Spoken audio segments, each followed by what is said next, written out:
अस्सलाम वालेकुम।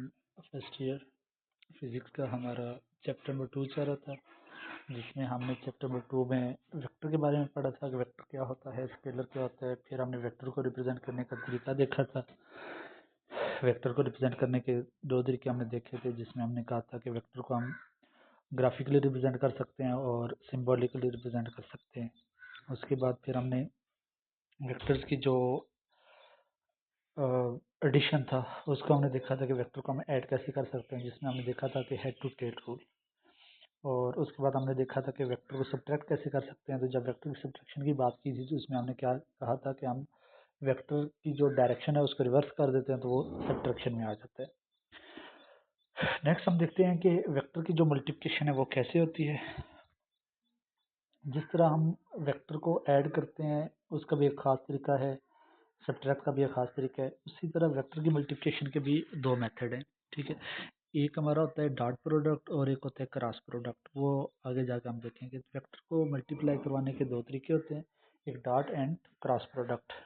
नेक्स्ट हम देखेंगे कि यूनिट वेक्टर क्या होता है। जब हम यूनिट वेक्टर की बात करते हैं तो एक ऐसा वेक्टर जिसका मैग्नीट्यूड 1 आ जाए, किसी भी डायरेक्शन में जो वेक्टर गिवन होगा अगर उसका मैग्नीट्यूड लें और अगर उसका मैग्नीट्यूड 1 आ जाए तो उसको हम क्या कहते हैं, यूनिट वेक्टर कहते हैं। नेक्स्ट हमने देखना ये है कि नल वेक्टर क्या होता है। नल वेक्टर जो होता है, नल मीन के ज़ीरो, एक ऐसा वेक्टर जिसका मैग्नीट्यूड 0 आ जाए हम उसको नल वेक्टर कहते हैं। अब यहाँ पर क्वेश्चन है कि हम किसी भी वेक्टर का मैग्नीट्यूड कैसे ले सकते हैं। वेक्टर का मैग्नीट्यूड लेने का तरीका ये होता है कि वेक्टर के जो कंपोनेंट्स होते हैं ना, सपोज हमारे पास एक वेक्टर ए है, उसके दो कंपोनेंट है ए एक्स एंड ए वाई। हमने क्या करना होता है कि ए एक्स जो कंपोनेंट है उसका स्क्वायर प्लस जो वाई कंपोनेंट है उसका स्क्वायर लेंगे, दोनों को ऐड करेंगे। ऐड करने के बाद हम क्या करेंगे, उसका स्क्वायर रूट ले लेंगे।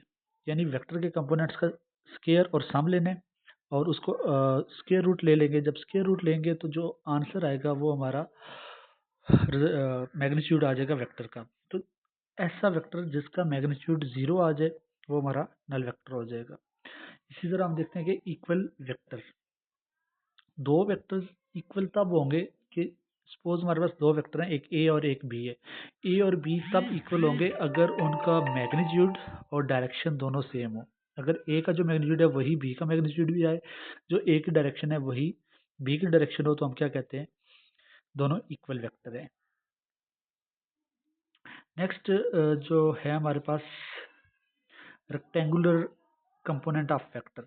तो एक कोई भी जो वेक्टर होता है उसकी जो इफेक्टिव वैल्यू होती है डायरेक्शन में, उसको हम क्या कर सकते हैं, स्प्लिट कर सकते हैं कंपोनेंट्स के अंदर, हिस्सों में डिवाइड कर सकते हैं। मिसाल के तौर पे एक वेक्टर ए है तो इसको हम एक्स एक्सिस के लॉन्ग और वाई एक्सिस के लॉन्ग जब हम इसको रिजॉल्व करेंगे तो ये हमारे क्या होते हैं, रेक्टेंगुलर कंपोनेंट ऑफ वेक्टर होते हैं।